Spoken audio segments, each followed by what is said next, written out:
Hi friends, sabja seeds எல்லாத்துக்குமே தெரியும். ஆனால் அதோட செடி வந்து யாருக்கெல்லாம் தெரியும் அப்படின்னு சொல்லுங்கள். இதுதான் சப்ஜா சீட்ஸோட செடி. இதை வந்து நாங்கள் திண்ணீர் பத்தினி அப்படின்னு சொல்லுவோம் எங்கள் ஊர் சைடெல்லாம்.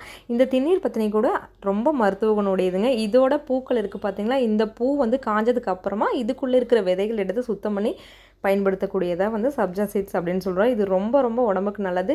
இந்த செடியும் பார்த்திங்கன்னா இது கூட அப்பக்கோவை இலை, கொஞ்சமாக மஞ்சத்தூள் இதெல்லாம் வச்சு அரைச்சி புதுசாக பிறந்த குழந்தைங்களுக்கு வந்து தெவலப்பொடி அடைச்சி உடம்புல தேய்ப்பாங்க. நல்ல வாசனையாக இருக்கும். ரொம்ப உடம்புல வந்து எந்த கிருமியும் வண்டாது அப்படிங்கிறக்காக இதை வந்து அந்த காலத்துலேருந்தே பயன்படுத்தினாங்க. நான் என்னோடய பசங்களுக்குலாம் எங்கள் அம்மா வந்து அந்த மாதிரி தான் எல்லாம் தேய்ச்சி குளிச்சு விட்டாங்க. இப்போ பார்த்திங்கன்னா இந்த சப்ஜா சீட்ஸ் வந்து என்னோடய பொண்ணுக்கு ரொம்ப ரொம்ப பிடிக்கும். இந்த இதில் இருக்கிற சீட்ஸ்லாம் எடுத்து நல்லா வாஷ் பண்ணிவிட்டு நம்ம யூஸ் பண்ணிக்கலாம். இது எல்லாத்துக்கூடையும் கலந்து யூஸ் பண்ணிக்கலாம். உடம்பு சூட்டை ரொம்ப கம்மி பண்ணும் அப்படின்னு சொல்கிறாங்க. இது ரொம்ப ரொம்ப மருத்துவ குணம் உடையது. வீடியோ பிடிச்சா லைக் பண்ணுங்கள். நாளைக்கு பார்க்கலாம். பாய்.